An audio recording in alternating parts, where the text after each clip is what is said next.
We're so glad to have World War II veteran Bill Ryan here to talk with all of us today.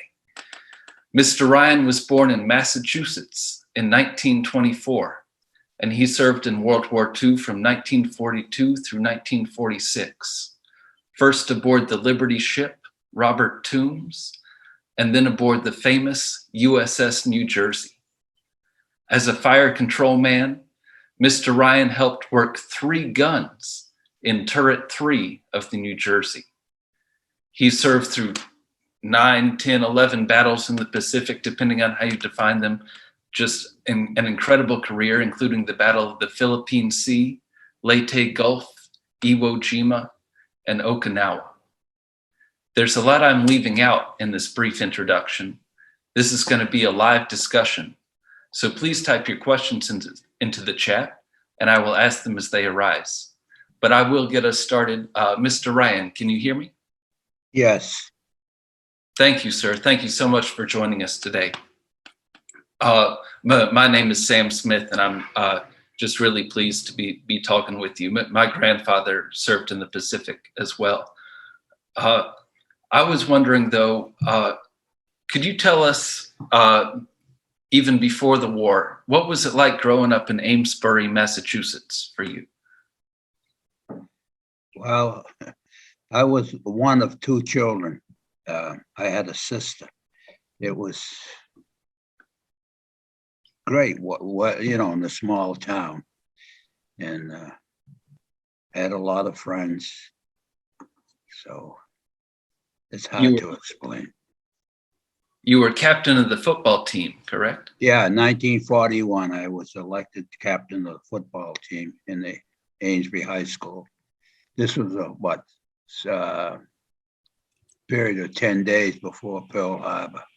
I was a senior in high school, and that was my Thanksgiving Day was my last playing days for the Amesbury High School, and I was the captain of the football team. Oh, wow. So 10 days as the captain. What position did you play? I played left guard. Oh, okay.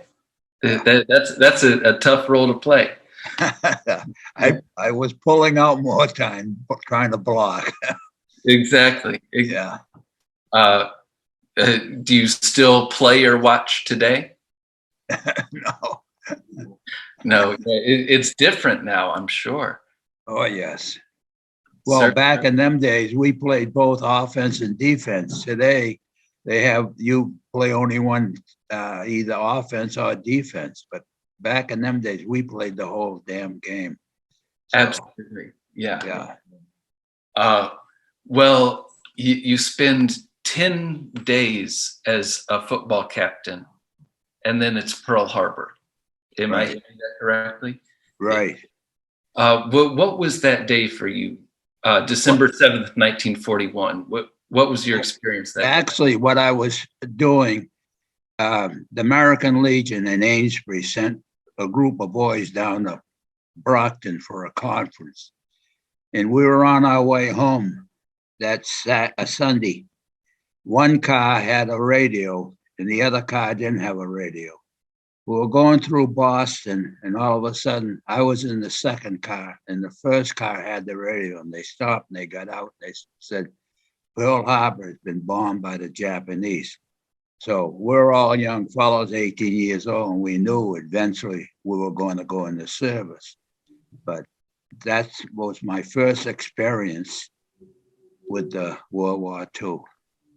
Wow. What was it like to be on the road that day? What were your feelings knowing you were going to go into service? Well, I say we didn't realize it until we were in Boston, going through the city of Boston, because back in them days, they didn't have the super highways. And it just blew my mind. I knew I was going to have to go, but as I often said to people, I wasn't gung-ho yet. I knew I'd have to go into service, but I wasn't going to go until I had to go. So. Well, you did enlist, correct? Yes. Well, Yeah. But see, the thing is that when the draft first started, they only could draft 20 to 36 years old. They couldn't touch the 18, 19-year-old fellas. They didn't do that until they needed more men. In the summer of 1942, Congress passed a bill that they could draft 18, 19-year-old kids. So I came home one day. I worked in a defense factory. I came home, and in my plate, it was, "You are classified 1A." So I said to my mother, my father was in World War I. I said, "I'm not going in no army." I said, "I'm going up and join the Navy." So I went up to the Amesbury post office. From there, they sent me to the Haverhill post office. And from there, they sent me to Boston later on.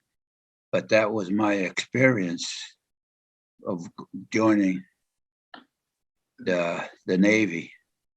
Yeah, I do want to dive deeper into that, but you just mentioned working at the defense factory. Yes. Can you tell us more about what was that? What were you doing there? Be honest with you, I don't remember. Fair enough. It was a small factory. It wasn't a big factory where they hired hundreds of people. But I think, well, I just don't remember now. I know I worked over there with my cousin, and I had to get a letter from them that I could leave the factory and go into service, because Okay. back then that's what you had to do. What drew you to the Navy? Pardon? What drew you to the Navy? I'll tell you, I wasn't going to sleep in any foxhole. I always told people if I was going to go, I would just soon drown. What had you been out at sea before that? No. I listened to the experiences my father went through during World War One, and I said, I wasn't. If I had my choice, I was going to take the Navy, which I was very happy with the Navy. Well, you went from Amesbury, Massachusetts to Gulfport, Mississippi, correct, for training? Well, after my boot camp, I was sent home. I wasn't told where I was going to go until I come back from leave. And they said they were sending me to a gunnery school in Biloxi, Mississippi. It was called the Naval Armed Guard. And because I took a train from Chicago right down to Biloxi and started training on 3-inch 50s, 4-inch 50s, 5-inch, 40 millimeters, 20 millimeters, 50 caliber machine guns, and we trained on sidearms. We mostly was 38 revolver. Had you ever fired a gun before? No, never. What was it like to fire one of those naval guns for the first time? Actually, I didn't fire the naval guns. I was on the battleship. I was on Turret 3.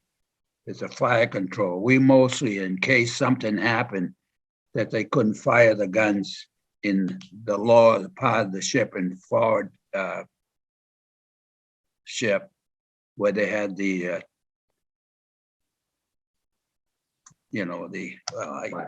fire control. Mm-hmm. So no, we were in there, and just in case we could fire the guns in the turret. So. And what was it like going from Massachusetts to Mississippi in those days? Was it a culture shock for you? Oh, yes, it was much better, because when you got on a bus down there, you weren't supposed to sit in the back of the bus. That was for the colored people. But me from the north, I used to go back and sit with the colored people, and the Southerners would be bull with me. They didn't like the idea of a white man sitting back there with the black people. But I was from the north, and I didn't, know what that culture was down there at the time. So Certainly. And then you end up on the Liberty ship Robert Toombs. yes, What was it like to get that assignment? Did you know that that was coming? Or no. What it did, we trained 12 in a group. Then they took another 12, made us 24. They shipped us to New Orleans.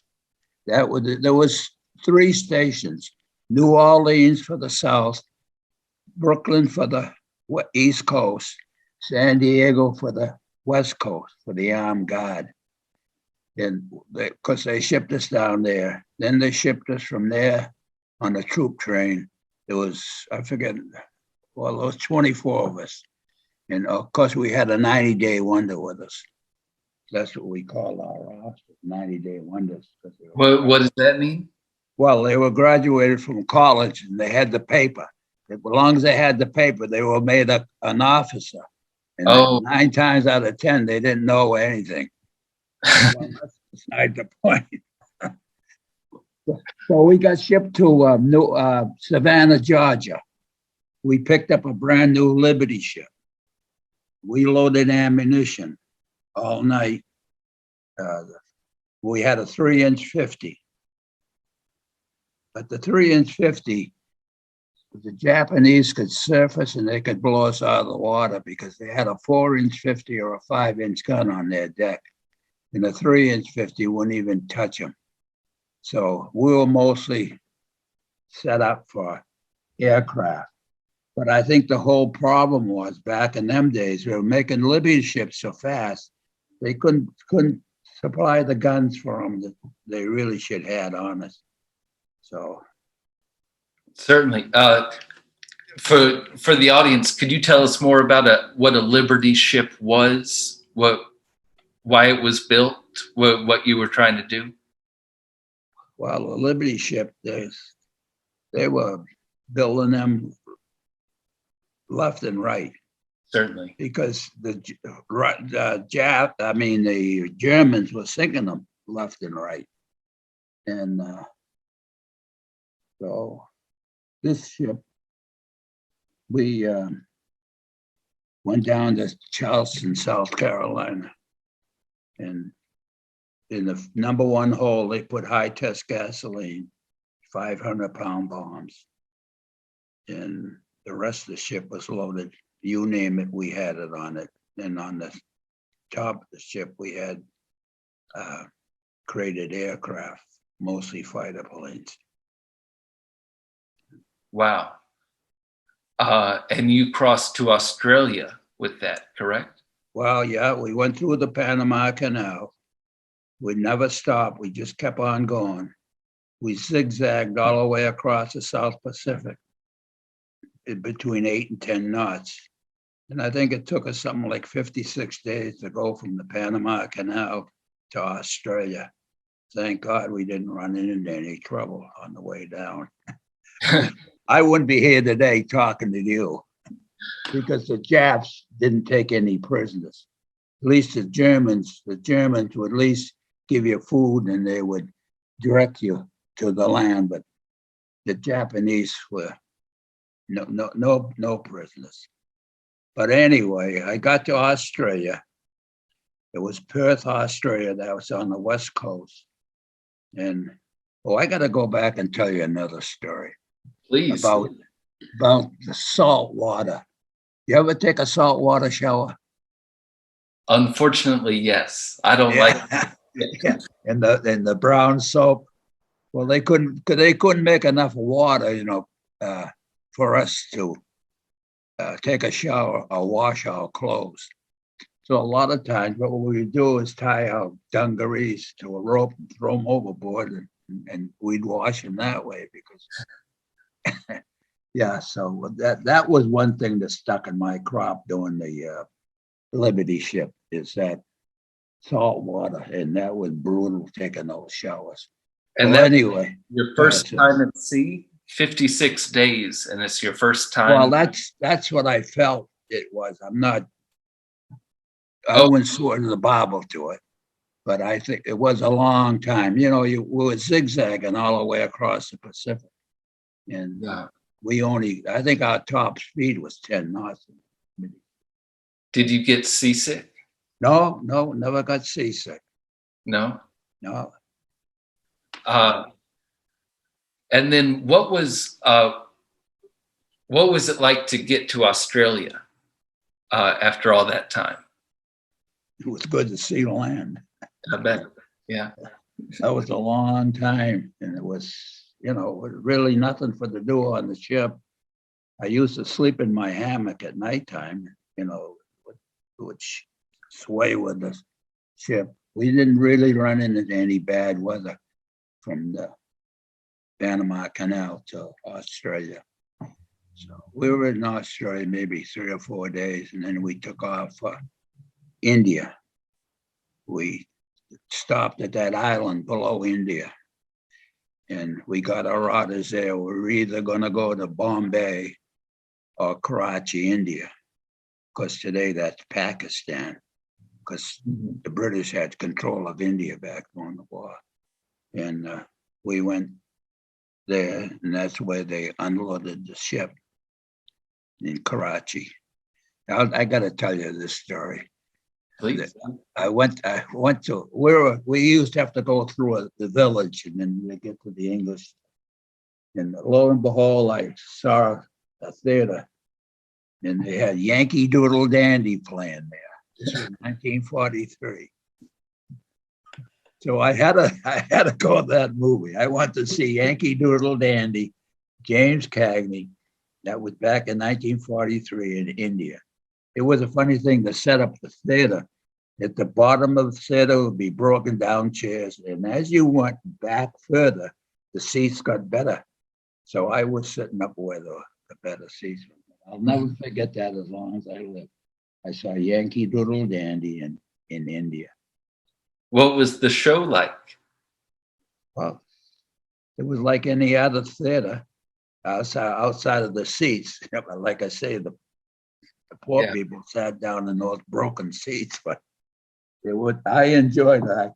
Matter of fact, the other day I saw a replay on TV of Yankee Doodle Dandy and brought it back.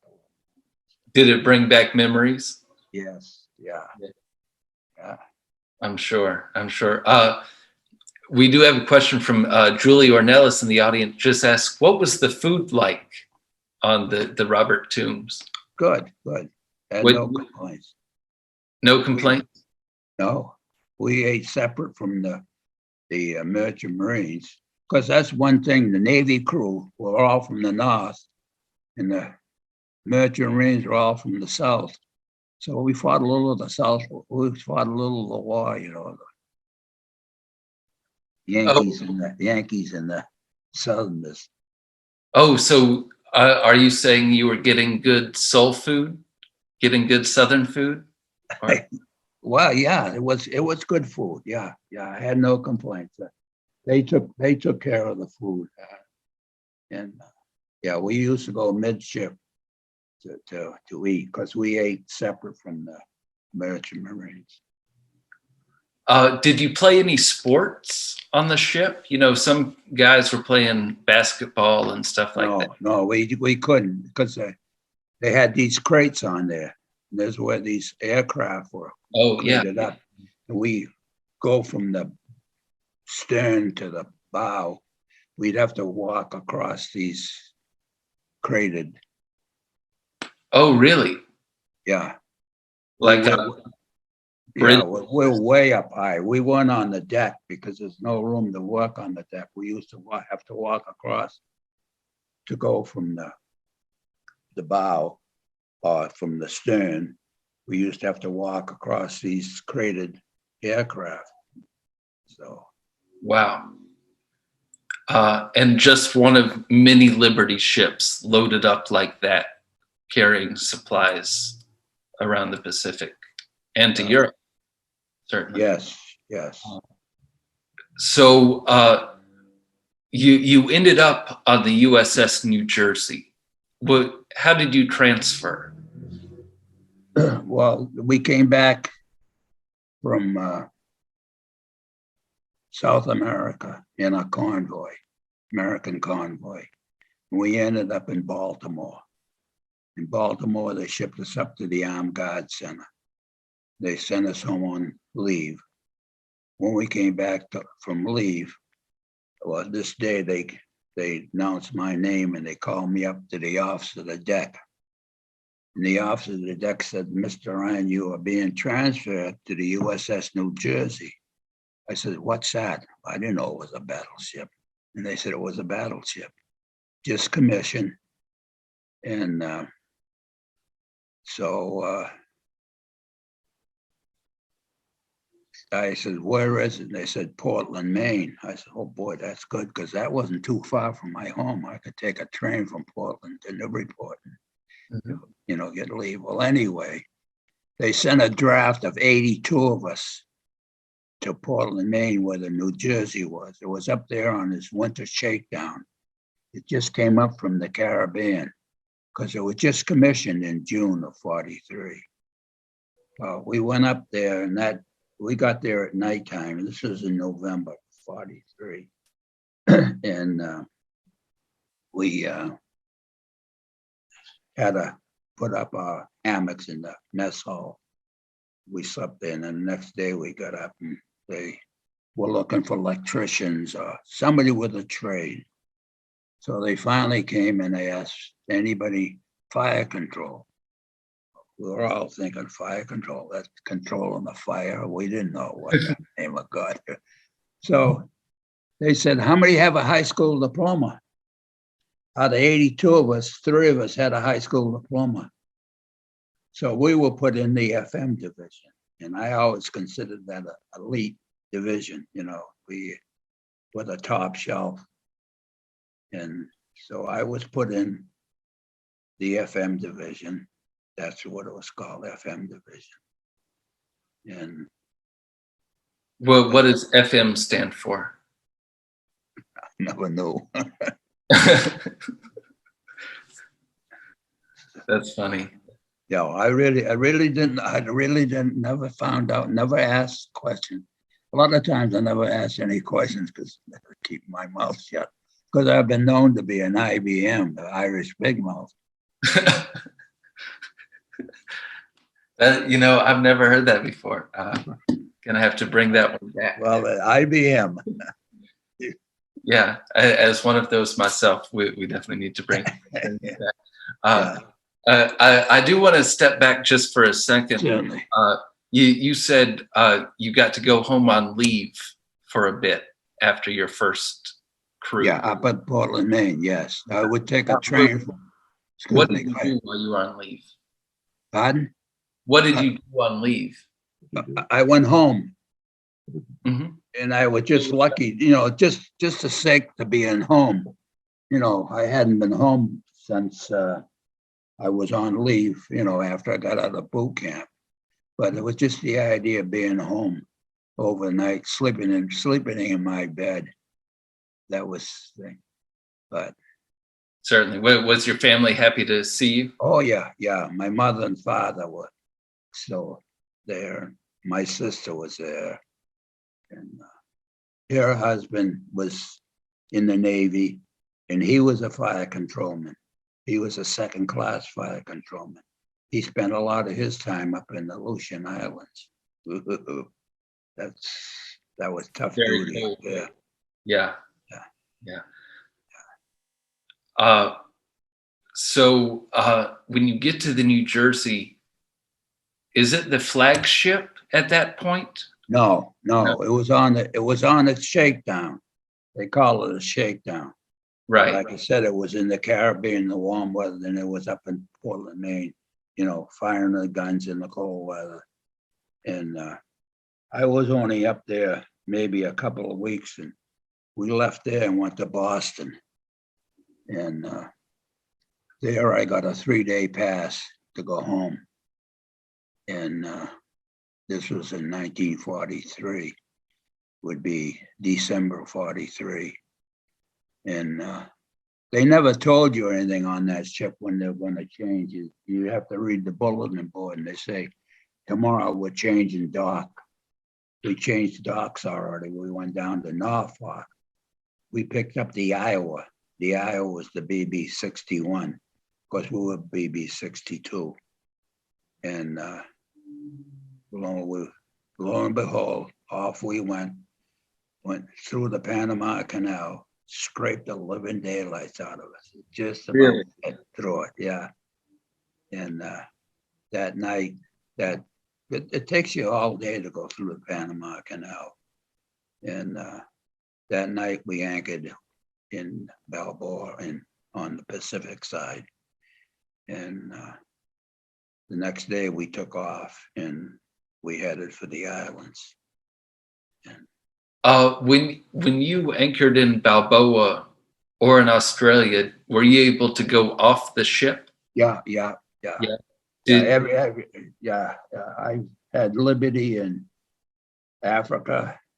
Actually, it was Cape Town.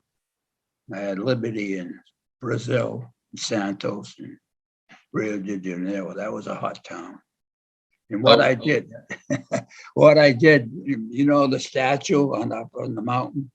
the Jesus Christ? Yeah, Mm-hmm. because I always said when I went to these countries, I'd go to these monuments, and because I never get there again.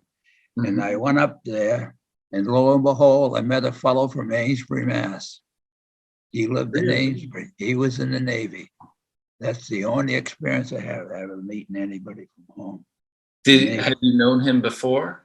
Yeah, I knew Murphy. Yeah, he lived on right down next to the elementary school. Yeah. Oh. Yeah, I picked him right out the minute I saw him. I said, "Hey, Murph." So yeah. What was it like to see those places as a young man? Was it fascinating? Because a lot of the guys, I wasn't that much of a drinker. A lot of the guys went to bar rooms. I couldn't see spending my time there. I wanted to see the country because I knew I'd never go back there again. Very, very so. It was quite an experience to see these people. And I say that Brazil, that was a hot town. That was. I won't go into details. Can you give us one detail? Just when you say hot town. I got my son sitting there. I don't want to. Yeah, no, that's fair. Well, yeah. You need, everybody needs some R&R. That's for sure. And then, but shortly after that, you were moved into the Pacific Theater of War, towards the Marshall Islands, I think, is where you were headed next. Is that correct? Well, the USS New Jersey was the most watched in the United States Navy. It served for the boat. I'm sorry, the mic went out for a second. Would you mind repeating that? The New Jersey was the most decorated warship in the U.S. Navy history. So there was 2 fleets out there. It was the same ships, but they call it the 5th Fleet and the 3rd Fleet. Mm-hmm. The 5th Fleet, we had Bruins in there. The admiral, and the other admiral, Halsey, would be back at Pearl Harbor planning the next operation. So everybody thought there was 2 fleets out there, and there was only one.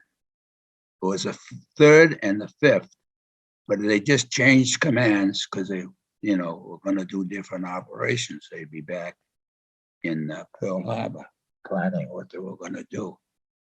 And once we traveled, we had 4 carriers with us, the 2 battleships, and we had cruisers, and we had a lot of destroyers. Because a lot of destroyers, we would refuel them because they'd run out of fuel before we'd ever think of anything. And, And sorry, just to catch folks up, the Third Fleet and the Fifth Fleet is what the USS New Jersey was a part of, and that changed based on whether or not Admiral Raymond Spruance or Bill Halsey was in command. Right. I'm sorry, sir. I think when you look to the side, the microphone doesn't pick it up. Oh, all right. I'm sorry. No problem at all. But I mean, we've actually just last month featured a discussion about Raymond Spruance and his leadership style. We need to have a Bull Halsey presentation. But could you share with us what it was like to serve on the flagship, first of Spruance, and then maybe we can talk about Halsey? Well, actually, we didn't have anything to do with the admirals. You know what I mean? But yeah. What? Bull Halsey, that's what we called him, Bull. Mm-hmm. Because back in, maybe I'm jumping ahead of time here, but the Lady Gulf, mm-hmm. we were supposed to stay there and protect the Lady Gulf from any Japanese ships coming in. But they got word that there was 3 carriers leaving Tokyo. Halsey got word of this. So what he did, he raised his big American flag. That's what's usually when you're going into a battle.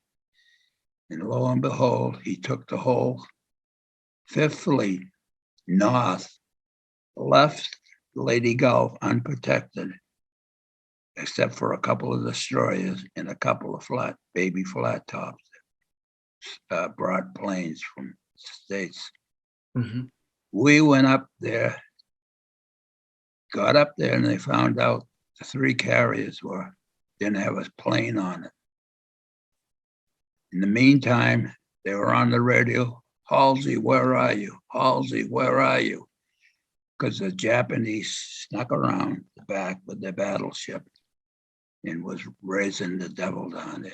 And evidently this destroyer, I forget the name of it now, fought the Japs, but they sank the destroyer and they killed the captain.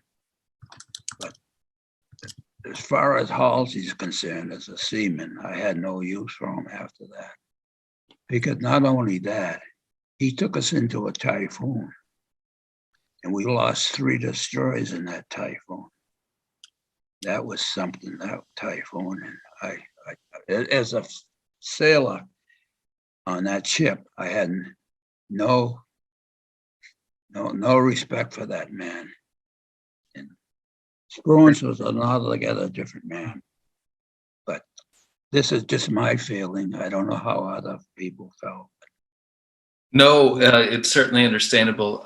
We've had other veterans of the Philippines express similar thoughts about MacArthur. So I certainly understand where you're coming from there. I wonder, could you tell us a little bit more about how you feel about Spruance? Spruance, well, he was a good commander. I mean, we didn't go in any typhoons. They didn't suck him out of the station, because what we were our main outfit, battleship, the group 3 and 5, were mostly to protect the islands while they were invading them, so there'd be no interference from the Japanese Navy. That's what they normally had us out there for. And I say when Halsey left that Lady Gulf, wow, that's here or there now. Mm-hmm.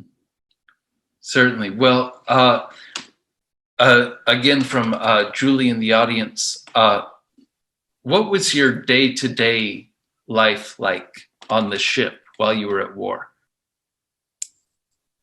Well, there wasn't much to do. We'd have our own quarters. I can remember I used to be the one who used to go get the coffee beans because we'd have coffee. Because you ever have coffee with condensed milk? No, I have not. I'm not missing out. No, you're not missing a thing.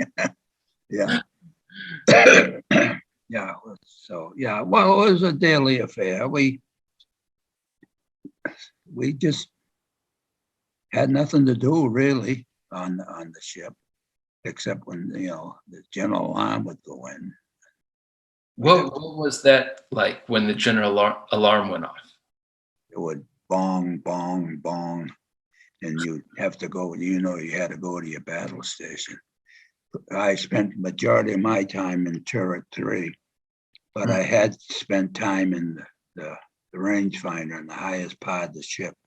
If you don't think that was something climbing up there. No kidding. Yeah. Wait, was there a ladder up there? And Oh yeah, outside.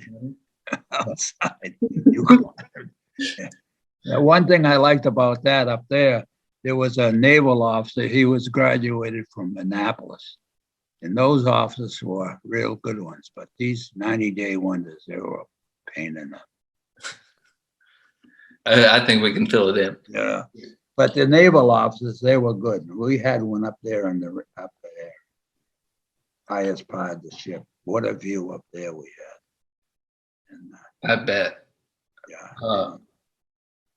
Yeah. So how high was that? Do you remember? Oh, I don't.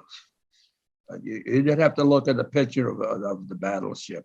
It's the highest part of the ship. I don't know that. Yeah. So certainly understandable. And I don't want to delve into memories that might be troublesome, but could you tell us a little bit about what it was like to be in battle on one of these ships? Well, I say I was mostly when they were in an engagement I was being turret 3, and because that would take a 500-pound bomb. It would be so safe in there. But nosy Ryan, one night, I snuck out of there to see what was going on. And I never got so scared in all my life. It was almost like a 4th of July. The skies were lit up with, flak, and I hustled. I got my old butt back into that turret. Were you good friends with the other fellas in turret 3? Yes. Yeah, we were. Yeah. Did y'all serve together for a while? Yes. Yeah, same group would be in turret 3 when I was in there. So. Yeah, and then so you served from from the Philippines all the way through Iwo Jima and Okinawa. Could you tell us, how did you feel as the war went on? Did you get a lot of time off ship, or were you? The only time we got time off on the ship out there, I was out there the year of 1944 and 1945. Once we went back to, well, I'll go further. What they would do, they'd have an island, lagoon. We'd go in the lagoon. And what they would do, they shut the heads off on one side of the ship, and we could swim, jump off the side of the ship. It would take me a half an hour to get up courage enough to jump off the side of the ship. But then again, they would let you go ashore, but there was nothing on that island except coconut trees. And what they would do, they would bring beer to be low of alcohol. But as a beer drinker, I never drank beer. So I had more friends wanted my quota, and I'd give it to them when they'd be in the island. Sometimes going on the island, you'd have to wear your shoes because there would be so much coral reef. If you didn't have your shoes on, it would cut your feet up. And what they would do, they'd have these boats out there patrolling in case anybody got any trouble, because you had to swim into the coral and with shoes on. So that was quite an experience out there. But the only other time I got, it was in Pearl Harbor. We went back to Puget Sounds for an overhaul. And I always tell this story to some people. When the Bunker Hill was with us, with all these kamikazes, they never got hit when they were with us, the battleship New Jersey. But I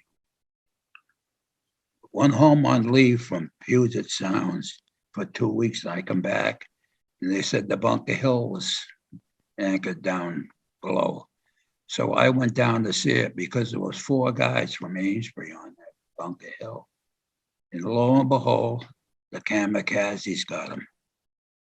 And they were pretty well banged up. But the fellows from Amesbury, they went, they survived through it. But they told me on one of the stairways, there was one of these bombs that didn't blow up, but sat there, and they had to defuse it and get it out of there. But yeah, I always tell that story.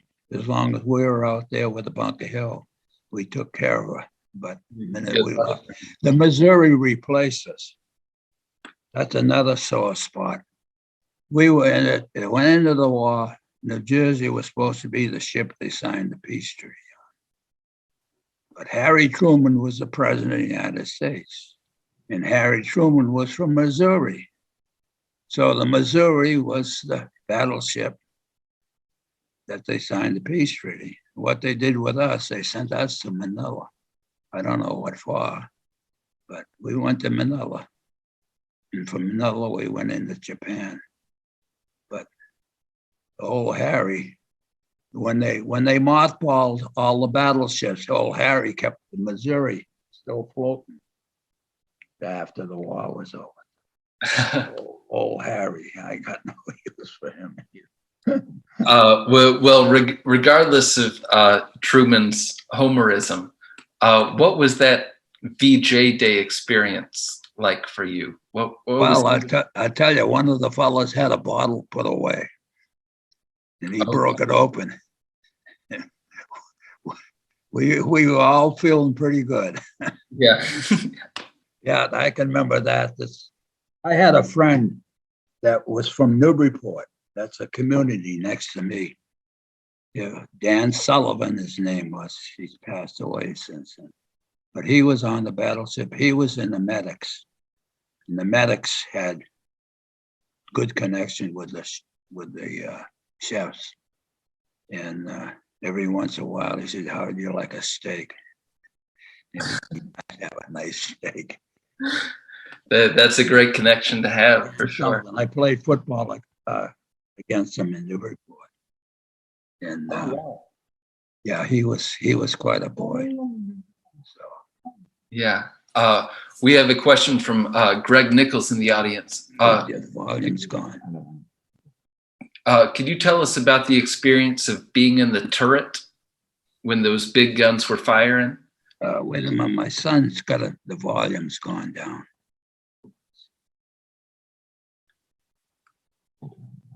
No problem. Okay, now what was your question?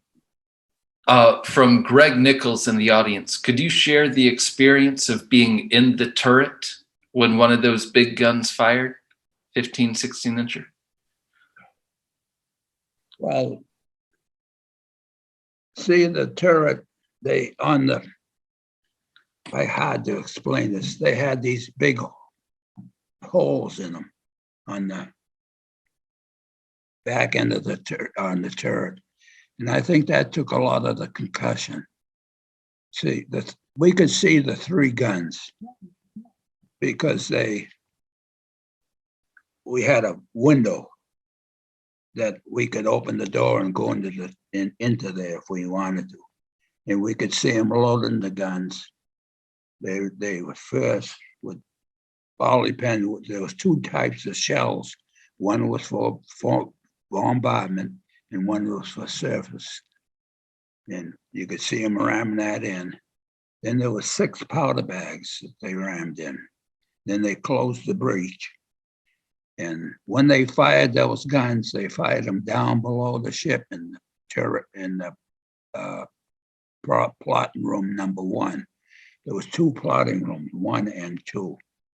And one was where the officer fired him. He had a trigger. He squeezed one, and that would say the guns are going to fire, and then he squeezed the other, and the guns would go off. But as far as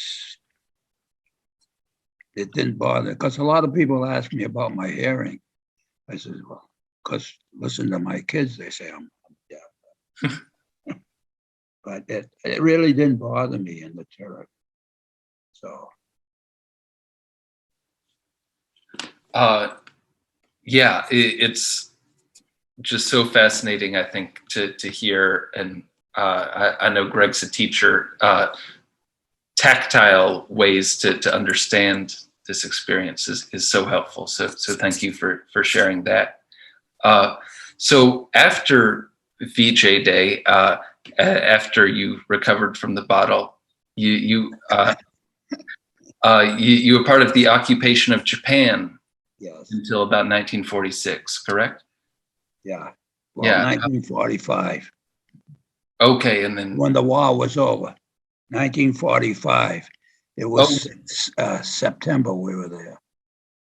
Okay, maybe it was you officially left the service in 46, but can you tell us a bit more about what it was being like in Japan?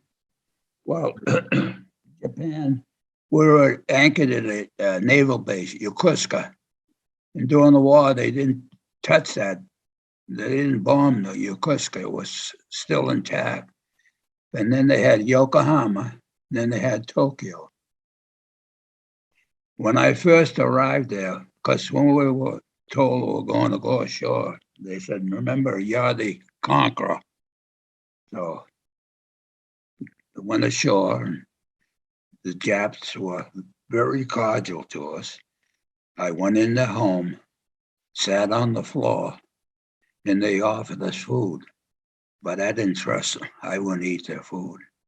But they were very pleasant because they weren't the ones that was the warlords that did all this. And, you know, I respect the people themselves there. But one bad thing about the United States sailors, soldiers, Marines, Air Force, these guys would go into a store and they would pass the merchandise out. They'd have a line. They wouldn't pay for it. And I thought that wasn't right. Well, it got so bad that if you had bought something in the store, you had to have a receipt for it because the shore patrol would stop you. And if you didn't have a receipt for it, you were like just arrested. And another story I got to tell you, we used to be able to take a train up to Yokohama and Tokyo.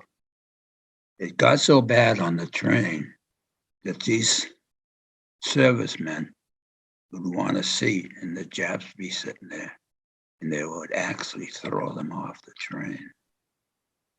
So it got so bad, we couldn't ride the trains anymore. We used to have to take a landing craft up to Yokosuka, but Tokyo. But actually, Yokosuka and Tokyo, there was nothing there. I remember me going around the moat where the emperor was, because that was guarded by American soldiers. But just looking out for, not for miles, but for quite a distance, you see nothing but wreckage. Yeah, they Cinderella bombed those because they were done but shacks there. And there was really nothing up in Tokyo to go for outside of where the emperor lived. You could go around that moat. And Yokosuka was just as bad, but Yokohama, they had all the buildings because that was a naval base, and because they didn't want to destroy the naval base, they knew that they wanted to do it. But one thing, at Yokosuka, we were the only naval ship there. There was no other naval ship. There was no destroyers, no cruisers, no aircraft carriers. We were there by ourselves. And it got so bad, the ship got dysentery. They had to take us out to sea, and they had to scrub the ship down because we sat there in the bay, and because all the surge and everything went in the bay. But Oh, wow.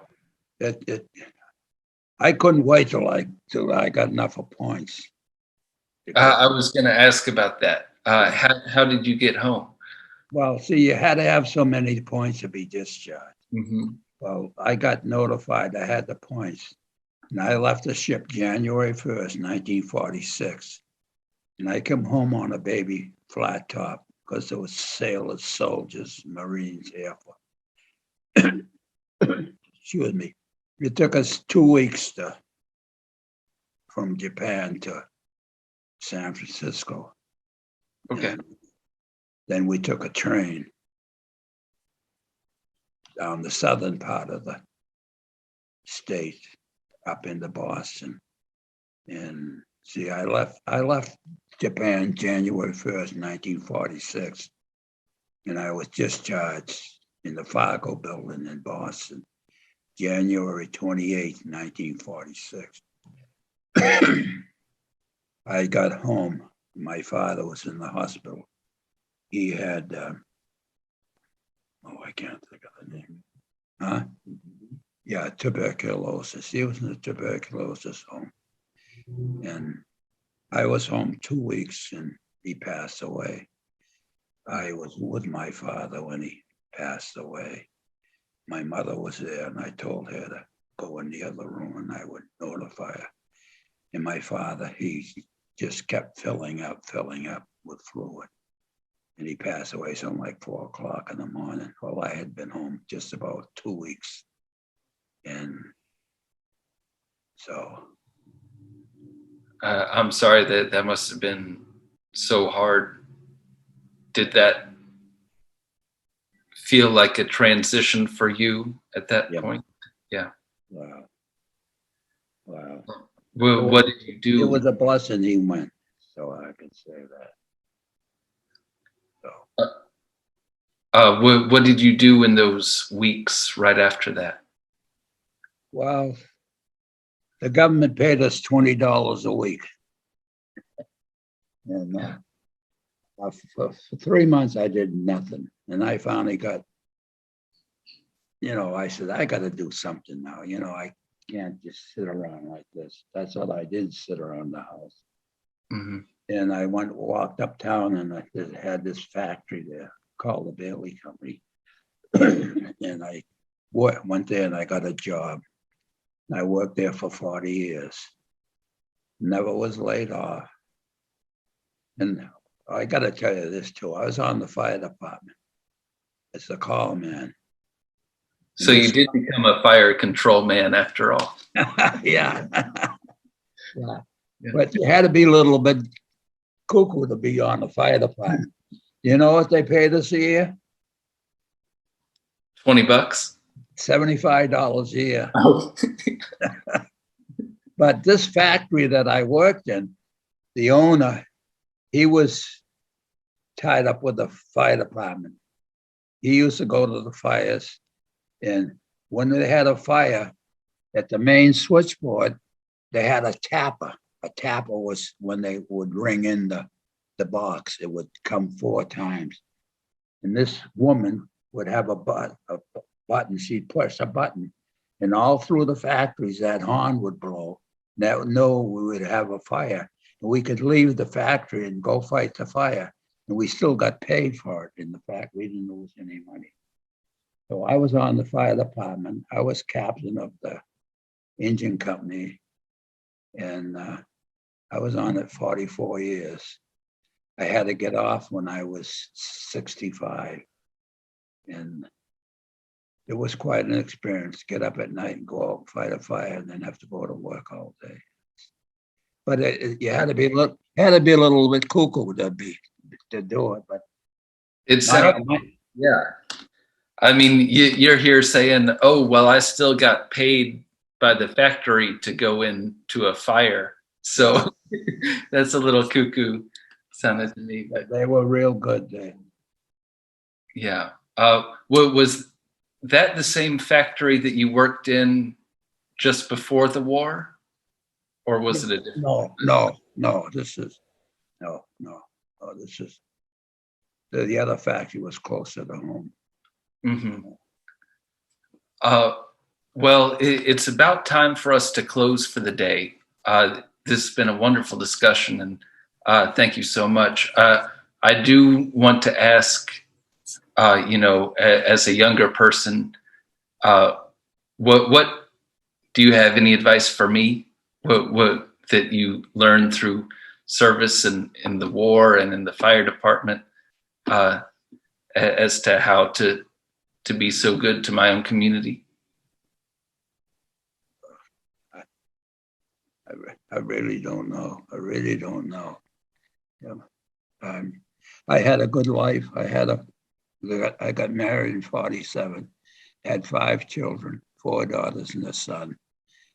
And thankful to my son, I wouldn't be doing a lot of this stuff. Because he's got his own business and he can goof off every once in a while, wouldn't he? Yeah. Well, we're thankful to your son and to you as well, sir. Thank you so much for your time today and for your service and sacrifice and for sharing your experience. I'm shooting for 100 years old. Oh, well, we'll have you on next year again as well then. 99 next year. Yes, sir. Yes, sir. Holly, I will pass it back over to you to close out today's presentation, but thank you to the audience. Thank you so much for joining us. Well, thank you very much. You're a very fine gentleman. You too, sir. You too.